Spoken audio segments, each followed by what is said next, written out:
साथियों, एक लड़का अपनी बहन की शादी का कार्ड लेकर एक बड़े से बंगले पर पहुंचता है। वह दरवाजे की डोर बेल बजाता है, लेकिन अंदर से कोई भी दरवाजा खोलने के लिए नहीं आता है। कुछ देर इंतजार करने के बाद वह दरवाजे को धक्का देता है और उसे मालूम पड़ता है कि दरवाजा तो खुला है। वह धीरे धीरे अंदर कदम रखता है और चारों तरफ नजर दौड़ाता है। अंदर एक रूम में जाकर वह देखता है कि एक महिला स्त्री बिस्तर पर पड़ी है। उसकी हालत काफी ज्यादा खराब है। जैसे कि वह महिला स्त्री उस लड़के को देखती है, उसकी आंखों से आंसू बहने लगते हैं। दोस्तों, आखिर वह महिला कौन थी और जो इतनी ज्यादा कमजोर हालत पर बिस्तर पर पड़ी हुई थी, और ऐसा क्या था जिसने उसकी आंखों में आंसू ला दिए? पूरी कहानी की सच्चाई जानने के लिए दोस्तों वीडियो को आप लोग अंत तक बस देखें। तो साथियों, कहानी है उत्तर प्रदेश के एक छोटे से गांव नक्सीपुर में एक परिवार रहा करता था। परिवार में 410 लड़के थे, 4-5 लड़के थे, जिनमें बड़ा बेटा अर्जुन था और उनकी छोटी बहन परी थी। और अर्जुन की उम्र लगभग 9 साल की थी और परी लगभग 4 साल की थी। अर्जुन के पिता सुरेश मेहनत मजदूरी करके परिवार का भरण पोषण करते थे। परिवार खुशहाल रहा करता था, सब कुछ ठीक चल रहा था। लेकिन एक दिन अचानक परिवार की खुशियों को किसी की नजर पड़ गई। अर्जुन की माता राधा एक अन्य व्यक्ति के साथ में गांव छोड़कर भाग गई। इस घटना का सुरेश पर बहुत गहरा असर पड़ गया दोस्तों, और वह इस सदमे को सहन नहीं कर पाए और धीरे धीरे करके सुरेश ने शराब पीना शुरू कर दिया था और उनकी हालत दिन ब दिन बिगड़ती चली गई। अर्जुन लड़का जो था, जो स्कूल में पढ़ने जाया करता था, अब अपने पिता की इस स्थिति को देखकर वह बहुत ज्यादा परेशान हो गया। वह बार बार अपने पिता से माता के बारे में पूछता कि पिताजी, माँ कब लौटेगी और कहाँ पर गई है। लेकिन सुरेश उससे कैसे बताए कि उसकी माता अब कभी वापस लौटने वाली नहीं है। धीरे धीरे करके 1 साल बीत गया और फिर 1 वर्ष बाद इस परिवार पर एक और दुख का पहाड़ टूट पड़ा। दोस्तों, सुरेश ज्यादा शराब पीने के कारण गंभीर रूप से बीमार रहने लगे और सुरेश की बीमारी के चलते आज उनकी मृत्यु हो गई और एक ही झटके में अर्जुन और उसकी बहन परी अनाथ हो चुके थे। जब यह दुखद खबर गांव के सरपंच नारायण को मिली तो उन्होंने तुरंत एक पंचायत बैठलाई और उन्होंने गांव वालों से अर्जुन और परी के भविष्य के बारे में चर्चा की थी। कोई भी रिश्तेदार या अन्य व्यक्ति बच्चों का जिम्मेदारी उठाने के लिए सामने नहीं आया, क्योंकि अर्जुन के पास एक छोटा सा घर था जिसमें अपने पिता के साथ वह रहा करता था। सरपंच ने गांव वालों से कहा कि यह तुम्हारे गांव का मामला है, इन बच्चों की देखभाल हमें ही करनी होगी और हम एक एक दिन करके इन बच्चों को खाना और अन्य अवश्य दें तो पूरी कर सकते हैं, जिससे ये बड़े हो सके और समाज में अपनी जगह बना पाए। दोस्तों, उनकी बात पर सहमति जताते हुए अर्जुन के पड़ोसी मदद करने के लिए तैयार हो जाते हैं। अब अर्जुन को एक दिन किसी घर से खाना मिल जाता तो दूसरे दिन किसी और के घर से, लेकिन इसके साथ ही गांव के लोग उससे छोटे मोटे काम भी करवाने लगे थे। जब अर्जुन ने उनसे पढ़ाई जारी रखने के लिए इच्छा जताई थी और स्कूल जाने के बारे में बातचीत की तो वे उसे मना कर देते थे। उन्होंने कहा था कि अब तुम्हारी पढ़ाई का खर्चा कौन उठाएगा और तुम्हें यहाँ खाना और रहने के लिए जगह मिल रही है, इससे ज़्यादा की ज़रूरत नहीं है, बस काम करो और ज़िंदगी आराम से काटो। दोस्तों, अर्जुन लड़के को गाँव वालों की सोच ने उसे तोड़ दिया, लेकिन उसने मन में ठान लिया कि वह खुद को और अपनी बहन परी को इस हालत से निकाल करके एक बेहतर जीवन देगा। दोस्तों, 1 साल बीत गया और इस दौरान अर्जुन ने दुनियादारी की सच्चाई को अच्छी तरह से समझ लिया था। गांव वाले उसे सिर्फ काम के लिए ही रखते थे और बदले में केवल व केवल खाने का सामान दिया करते थे। अब परी 5 साल की बीत चुकी थी और अर्जुन का सपना था कि वह अपनी बहन को पढ़ा लिखा करके एक अच्छा इंसान बनाए। दोस्तों, अर्जुन को अपनी परी बहन की चिंता सताने लगी और उसने पड़ोसियों से बात की और कहा था उन्होंने गांव वालों से कहा कि आप लोग यदि मुझे खाना दे सकते हो तो कृपया मेरी बहन को भी पढ़ाई का मौका दे दीजिए। मैं आपके लिए और मेहनत करूंगा और बस मेरी बहन को पढ़ने का मौका चाहिए। लेकिन दोस्तों, पड़ोसियों ने उसकी बात को नकार दिया था और उसे ये कहकर मना कर दिया था कि वह उसकी बहन की पढ़ाई का खर्च नहीं उठा पाएंगे। अर्जुन को यह बात बहुत बुरी लगी। उसने सोचा था यदि मैं यहीं पर रहा तो मेरी बहन का भविष्य अंधकार में होगा, मुझे यहाँ से निकलना पड़ेगा और अपनी मेहनत से उसके लिए बेहतर जिंदगी बनाने पड़ेगी। दोस्तों, उसने एक बड़ा कदम उठाने का निर्णय लिया और एक रात वह अर्जुन ने अपनी छोटी बहन परी को चुपचाप उठाया और घर से बाहर निकल गया। दोस्तों, वे दोनों नज़दीक के रेलवे स्टेशन पर पहुंचे और पहली ट्रेन में चढ़ गए थे, बिना यह जाने कि यह ट्रेन कहाँ पर जा रही है। अर्जुन को बस इतना मालूम था कि उसे कहीं और जाना है। जहां वह मेहनत से अपनी बहन का भविष्य संभाल पाए। और ट्रेन में बैठकर वह अपने और अपनी बहन के बेहतर कल के सपनों में खो गया था। अर्जुन अपनी बहन परी को लेकर वह पहली बार एक बड़े शहर पर पहुंचा था और ट्रेन से उतरते ही वह अपने आसपास की भीड़ और शोरगुल से हैरान हो गया। दोस्तों, शहर की ये भागदौड़, हल्की सी अपने काम पर व्यस्त रहना, ये सब कुछ उसके लिए बिल्कुल नया था। इतने सारे लोगों को एक साथ देखकर उसका दिल थोड़ा सा डर गया था, लेकिन उसे याद आया कि अब उसे अपनी बहन का जिम्मेदारी निभानी है। परी ने मासूमियत से कहा था कि भैया, मुझे अब बहुत तेज भूख लगी है। अर्जुन को अचानक एहसास हुआ कि वह सुबह से भूखे थे और वह अपनी बहन को आश्वासन देते हुए कह रहा था कि तुम यहाँ पर बैठो, मैं कुछ खाने का इंतजाम करके लेता हूँ। वह इधर उधर देखता है, लेकिन उसके पास पैसे नहीं थे। भीड़ में वह कुछ लोगों के पास पहुंचा गया, मदद की गुहार लगाई, लेकिन हर कोई अपने ही धुन में था।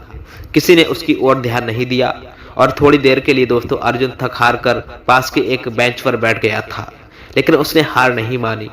अपनी बहन की ओर देखकर उसने खुद से कहा था कि मुझे कुछ भी करना पड़े, लेकिन परी को अब भूखा नहीं रहने दूंगा। उसने फिर से हिम्मत जुटाई और खाने के लिए कुछ पैसे जुटाने की कोशिश करने लगा ताकि उसके बहन का पेट भर पाए, लेकिन कोई भी उसे पैसे नहीं दे पाता है और उसे धमका करके भगा देता है और कहते हैं कि भीख मांग रहा है, तुझे शर्म नहीं आती। इन बातों को सुनकर जानकर अर्जुन वापस लौटकर आकर अपनी बहन के पास बैठ जाता है और वहीं पर एक बुजुर्ग महिला स्टेशन पर काम कर रही थी। उन्हें देख लेती है और उनकी हालत देखकर वह सब कुछ समझ जाती है और उनके पास आकर अर्जुन से पूछताछ करती है कि बेटा, तुम यहाँ पर क्यों आए हो और तुम्हारे माता पिता कहाँ पर हैं। इसके बाद अर्जुन अपनी पूरी सच्ची घटना उस बुजुर्ग महिला को बता देता है और कहता है, अब माता, मेरी बहन को बहुत जोर से भूख लगी है। यदि तो आपके पास कोई काम हो तो मैं कर दूंगा, और बस मेरी बहन के लिए आप कुछ खाने को दे दो। बुजुर्ग महिला उससे कहती है कि बेटा, कोई बात नहीं, तुम्हारे खाने का इंतजाम मैं कर लाऊंगी और तुम्हें अच्छी सी जिंदगी के लिए एक जगह भी भेज दूंगी और तुम्हें अच्छा सा जीवन जीने के लिए एक अच्छी जगह भेजूंगी। इसके बाद वह बुजुर्ग महिला पास ही की दुकान पर पहुंचती है और वहां से उनके खाने के लिए कुछ खाना लेकर आती है और दोनों बच्चों को बिठाल कर खाना खिलवाती है। और अर्जुन और उसकी बहन परी खाना खा रहे थे और उन्हें खाना खाते हुए देख उस बुजुर्ग महिला की आंखों से भी आंसू बहने लगे। दोस्तों, इसके बाद बुजुर्ग महिला वहां से खड़ी होती है और थोड़ी दूर जाकर के अपना फ़ोन निकाल करके एक महिला को फ़ोन करती है। जिस महिला को उसने फ़ोन किया था उसका नाम था साक्षी। साक्षी एक सोशल वर्क करती थी जिसका पास रुपए पैसे तो ढेर थे, लेकिन उसने अपनी शादी नहीं की थी। वह इसी तरह के बेसहारा बच्चों को अपने साथ रख करके पाल पोस करके बड़ा किया करती थी। अब बुजुर्ग महिला साक्षी को उन बच्चों के बारे में बता देती है और कहती है कि बच्चे काफ़ी ज़्यादा परेशान हैं, आप इन्हें अपने साथ ले जाओ और इन्हें अपने ही साथ में रखना। दरअसल दोस्तों, साक्षी ने उस बुजुर्ग महिला से कह रखा था कि यदि तुम्हें ऐसे कोई बेसहारा बच्चे दिखें तो उन्हें मेरे पास आप ले आना, मैं उनकी देखभाल अच्छे से कर लूँगी। दोस्तों, थोड़ी देर में साक्षी मैडम भी वहाँ पहुँच जाती हैं और उन दोनों को लेकर के अपने साथ चली जाती हैं। अब जो दो अर्जुन हैं और उसके दिमाग में ढेर सारे ख्याल हैं, क्योंकि उसने बहुत कुछ शहरों के बारे में ऐसा सुन रखा था कि जिसकी वजह से उसका दिल थोड़ा सा घबरा रहा था। तो वह साक्षी मैडम से कहने लगता है कि मैडम, हमारे साथ कुछ गलत तो नहीं हो जाएगा। इसके बाद साक्षी मैडम उस बात को सुनकर के हंसने मुस्कुराने लगती हैं और कहती हैं कि बेटा, ऐसा कुछ भी नहीं होगा, मैं तुम्हारे जैसे बच्चों को अपने घर पर रखता हूँ और उनकी देखभाल किया करती हूँ, उन्हें पढ़ा लिखा करती हूँ। और इस बात को सुनकर जानकर अर्जुन को थोड़ी सी हिम्मत और तसल्ली मिलती है। इसके बाद साक्षी मैडम उन्हें ले जाती हैं और वहाँ पर उस महिला के घर में इनके जैसे और भी 10-12 बच्चे थे जिन्हें वह अपने साथ रखती और उनकी देखभाल अच्छे से किया करती। अब साक्षी मैडम और अर्जुन उसकी बहन को अपने पास रखने लगती हैं और वहीं पर दोनों की पढ़ाई लिखाई भी चालू करवा देती है। लेकिन अर्जुन उनसे मना कर देता है और कहता है, मैडम, ये पढ़ाई लिखाई मेरे दिमाग में नहीं घुसती। और तो साक्षी मैडम कहती हैं, बेटा ऐसा क्यों है? तो मैं कहता है कि मैडम, ज़िंदगी में मैंने बहुत कुछ झेला है और इन सभी चीज़ों को झेलने के बाद मुझे पढ़ाई लिखाई में बिल्कुल भी मन नहीं लग रहा है, क्योंकि दुनिया को मैं समझ चुका हूँ। यदि हमारे पास पैसा है तो सब कुछ है और पैसा नहीं है तो हमारे पास कुछ भी नहीं है। साक्षी मैडम उसे समझाती हैं और बेटा, ऐसा बिल्कुल नहीं है, पैसा ही सब कुछ नहीं होता। मेरे पास ढेर सारी संपत्ति है और मुझे वो पैसा बिल्कुल भी अच्छा नहीं लगता और मुझे तो दूसरे की सेवा भाव में मन लगता है। और मैं ऐसा ही काम किया करती हूँ। लेकिन अर्जुन की समझ में एक भी बात नहीं घुसती और वह कहने लगता है कि मैडम, आप मेरी बहन को पढ़ा दो और मैं यही समझ लूँगा कि आपने मुझे भी पढ़ा दिया है। यदि मेरी बहन पढ़ लिख कर कामयाब हो गई तो उसके बाद मैं अपने आप को धन्य समझूंगा और उसके बदले में चाहे तो आप मुझसे काम करा लेना। अब इस बात को सुनकर जानकर साक्षी मैडम हंसने लगती हैं और एकदम से उस छोटे बच्चे को गला लगा लेती हैं। कहती हैं कि बेटा, तुझे पढ़ा लिखना नहीं है तो कोई बात नहीं, वैसे भी तुझ पर इतनी पढ़ाई लिखाई आ गई है कि तू छोटा मोटा हिसाब कर लेगा और अपने जीवन को सफल बना लेगा। तेरा जो मन करता है तू अपना जीवन में वो कर सकता है और मुझे तुमसे काम कराने की कोई भी ज़रूरत नहीं है। इसके बाद अर्जुन वहीं पर रहने लगता है और साक्षी मैडम के कामों में उसका हाथ बटाने लगता है। काफ़ी बार साक्षी मैडम उससे मना भी करती, लेकिन अर्जुन कहता कि मैडम, यहाँ पर खाना खाते हैं तो हमें काम भी करना चाहिए। यदि हम खाना खाते हुए भी काम नहीं कर पाएंगे तो ये हमारे लिए बहुत ज़्यादा बुरी बात होगी, क्योंकि जितना आदमी काम करता है उतना तो उसे काम करना ही चाहिए।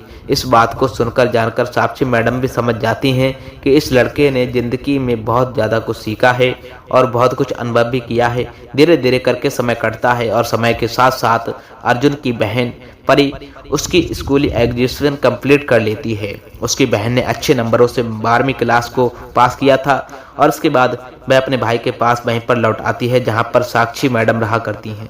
दोस्तों, वहाँ पर आने के बाद अपने भाई से पूछती है कि भाई साहब, मैंने 12वीं क्लास अच्छे नंबरों से पास की है, अब बताइए अभी मुझे क्या करना चाहिए।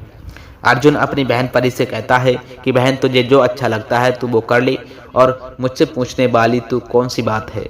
लेकिन तभी अर्जुन की बहन कहती है कि भैया, आपने मेरा जीवन को अच्छा बनाया है तो आप पर ही मेरा जीवन का अधिकार है। इसके बाद अर्जुन साक्षी मैडम से कहता है कि मैडम, आप बताइए कि मेरी बहन को आगे क्या करना चाहिए। साक्षी मैडम थोड़ी देर तक सोच विचार करती हैं और सोच विचार करने के बाद दोस्तों कहती हैं कि बेटी, तुझे डॉक्टर बनना चाहिए। यदि तू एक अच्छी डॉक्टर बन गई तो तू समाज की और भी ज़्यादा सेवा कर पाएगी और अच्छे से अपने जीवन को व्यतीत भी कर पाएगी। दोस्तों, इसके बाद अर्जुन की बहन डॉक्टर बनने के लिए तैयार हो जाती है और इस साक्षी मैडम उसे डॉक्टरी करने के लिए दूसरे शहर में भेज देती हैं, क्योंकि डॉक्टरी करने के लिए इस शहर के अंदर कोई स्टूडेंट ऐसा नहीं था जिसमें वह अच्छी तरह से पढ़ाई लिखाई कर पाए। दूसरे शहर में एक स्टूडेंट था जो वह अर्जुन से कहती हैं कि बेटा, तुम्हें अपनी बहन के साथ जाना चाहिए और वहाँ पर इसकी देखभाल करनी होगी। बाकी तुम्हें जितना भी पैसा चाहिए वो मैं आपको दे दूँगी, यहाँ से भेज दूँगी और तुम वहाँ पर अपनी बहन को डॉक्टर बनवाना। इसके बाद अर्जुन साक्षी मैडम के कहे अनुसार वहाँ से अपनी बहन को चला जाता है। तो दोस्तों, वहाँ से उस कॉलेज में साक्षी मैडम ने उसका एडमिशन करवा दिया था, लेकिन एडमिशन होने के बाद में वह सोचता है कि साक्षी मैडम ने हमारे लिए बहुत कुछ किया है, लेकिन हम उन्हें तकलीफ नहीं देंगे। और वह 22 साल का हो गया था और वह सोच रहा था कि वह लगभग अपनी पढ़ाई लिखाई के लिए पैसे खुद से कमाए दोस्तों और अपनी बहन को एक अच्छा डॉक्टर बनाएगा। इसके बाद अर्जुन मेहनत करने लगता है और अपनी मेहनत को कॉलेज भेजता है और इसी तरह से धीरे धीरे करके समय कटता है। समय के साथ साथ उसकी बहन परी एक सफल इंसान डॉक्टर बन जाती है। जैसे ही वह डॉक्टर बनती है तो उसके बाद अपने भाई से कहती है कि भैया, अब क्या करना है। इस बात को सुनकर जानकर उसका भाई उसकी तरफ देखता है और कहता है कि बहन, अब कुछ नहीं करना, अब केवल तेरी शादी करनी है और उसके बाद मैं जिम्मेदारियों से मुक्त हो जाऊंगा। इस बात को सुनकर जानकर उसकी बहन शर्माती है और घर के अंदर दूसरे रूम में चली जाती है। अब तक अर्जुन मेहनत कर कर के दोस्तों एक छोटा मोटा व्यापारी भी बन चुका था, जिसके कारण उसने अपना घर भी ले लिया था और अपने खर्चों को भी अच्छी तरह से मैनेज कर लिया करता था। इसके बाद वह अपनी बहन के लिए एक लड़का ढूंढने लगता है और उस लड़के से उसकी शादी करवा देता है। अब जैसे ही दोस्तों कार्ड छपवाने के लिए वह वहाँ पर पहुँचता है जहाँ पर कार्ड छपाए जाते थे, तो वहाँ पर उसे अपने माता पिता का नाम पूछा जाता है और जैसे ही उसके समक्ष माता पिता का नाम आता है तो एकदम से वह साक्षी मैडम की याद आ जाती है, क्योंकि साक्षी मैडम का उनके जीवन को सफल बनाने में काफ़ी ज़्यादा महत्वपूर्ण योगदान था और साक्षी मैडम को उन्होंने माँ का दर्जा ही दे रखा था। यदि साक्षी मैडम नहीं होती तो आज अर्जुन की बहन इतनी बड़ी डॉक्टर नहीं बन पाती। इसके बाद वह कार्ड को छपवाना कैंसिल कर देता है। इसके बाद वह अर्जुन वहां से निकल जाता है, कार्ड के डिजाइन को सेलेक्ट करता है, उसे लेकर के सीधा साक्षी मैडम के पास पहुंच जाता है और वहां से जाने में उसे लगभग 3-4 घंटे लगते थे। और 3-4 घंटे के बाद दोस्तों वह साक्षी मैडम के उस घर के समक्ष पहुंच गया था जिस घर के अंदर उन दोनों का बचपन बीता था। वहां पर जाने के बाद वह दरवाजा खोलता है, बजवाता है, लेकिन कोई भी अंदर से दरवाजा नहीं खोलता। और इसके बाद अर्जुन गेट को धक्का देता है और उस घर के अंदर चला जाता है। अब अंदर जाने के बाद वो जैसे ही देखता है कि साक्षी मैम एक बिस्तर पर पड़ी हैं और उन्होंने जैसे ही अर्जुन को देखा तो एकदम से उसकी आंखों में आंसू बहने लगे। अब साक्षी मैडम की ऐसी हालत को देखकर अर्जुन की आंखों से भी आंसू बहने लगे थे और वह एकदम से उनके पास पहुंचता है और कहता है कि मैडम आपकी ये हालत ऐसे कैसे हो गई। इसके बाद साक्षी मैडम अपनी आंखों के आंसुओं को पोंछती हैं और कहने लगती हैं कि बेटा मेरी छोड़, तू बता तू कैसा है, तेरी बहन कैसी है और क्या वह डॉक्टर बन चुकी है या नहीं बनी। तू तो जब से गया है तूने एक बार भी मेरी सुध नहीं ली और ना ही मुझसे मिलने के लिए आया था।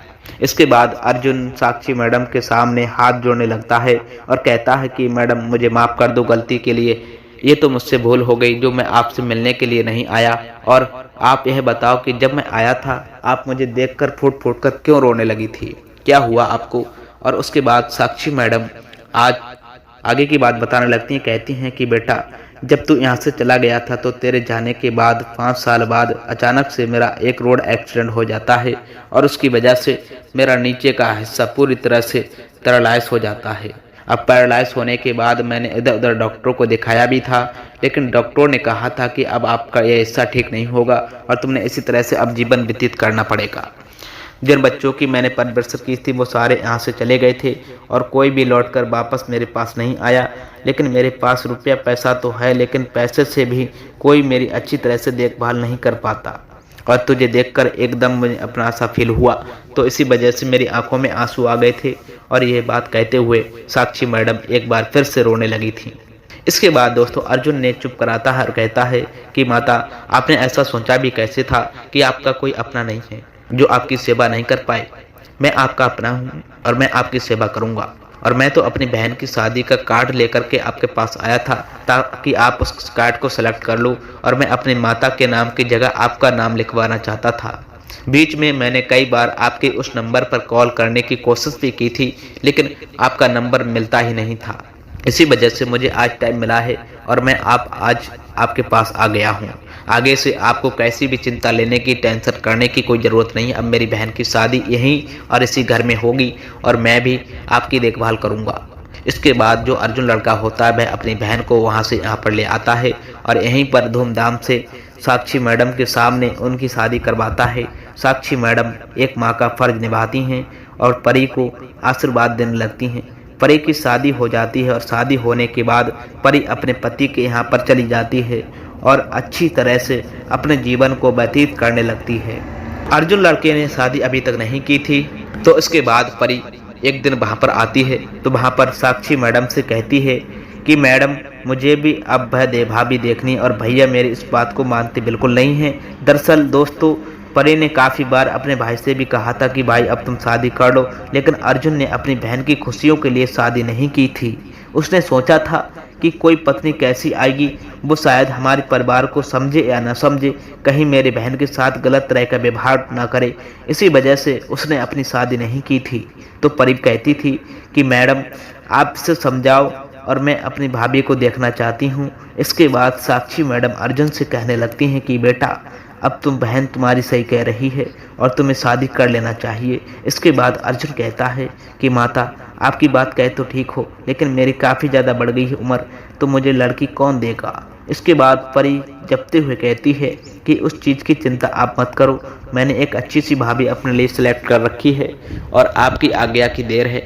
यदि आप आज्ञा करो तो मैं तुरंत आपकी शादी उससे करवा दूंगी। इसके बाद अर्जुन कहता है दोस्तों कि मैडम यह बात तो ठीक है, लेकिन आप उससे कह देना कि मेरी एक माता है और मैं उस माता की देखभाल जीवन भर करनी पड़ेगी, कहीं वह बाद में नखरे दिखाए। इसके बाद वह कहती है कि आप इस बात की चिंता ना करें, मैंने उसे अपने परिवार के बारे में सब कुछ बता रखा है और वह सभी चीज़ों के लिए एग्री है, तैयार है। उसके बाद परी अपने भाई की शादी करवा देती है और शादी होने के बाद एक नई दुल्हन उस घर के अंदर आती है जो अच्छी तरह से साक्षी मैडम की देखभाल किया करती है और परिवार के अंदर खुशियों से रहा करती है। तो साथियों, ये थी सच्ची घटना एक लड़के की जो बचपन में अनाथ हो गया था, लेकिन बड़ा होने के बाद उसने अपने जीवन को बेहतर बनाया और बेहतर बनाने के साथ साथ दोस्तों अपनी बहन को एक अच्छे से मुकाम पर पहुंचाया था। आप क्या कहना चाहेंगे राजू के बारे में, अर्जुन के बारे में? आप क्या कहना चाहते हो परी के बारे में? और आप क्या कहना चाहते हो साक्षी मैडम के बारे में? आपकी जो भी राय है दोस्तों कमेंट बॉक्स में लिख सकते हैं और लोगों के साथ शेयर भी कर सकते हैं। वीडियो यदि पसंद आया तो वीडियो को लाइक करें और चैनल को सब्सक्राइब कर लें ताकि हमें थोड़ा बहुत हौसला मोटिवेशनल मिले आप लोगों के लिए ऐसे ही रोजाना अच्छे अच्छे वीडियो बनाने के लिए। इन कहानियों को सुनाने का उद्देश्य केवल किसी को परेशान करना बिल्कुल भी नहीं था। इन कहानियाँ आपको इसलिए बताई जाती हैं ताकि आप लोग भी इन कहानियों में कुछ ना कुछ सीख पाएँ और उसे अपने जीवन में अप्लाई कर पाएँ। साथियों, बाकी मिलते हैं किसी नेक्स्ट वीडियो में किसी नए टॉपिक के साथ में। तब तक के लिए जय हिंद, जय भारत, वंदे मातरम। मिलते हैं दोस्तों। आप सभी का बहुत बहुत दिल से धन्यवाद।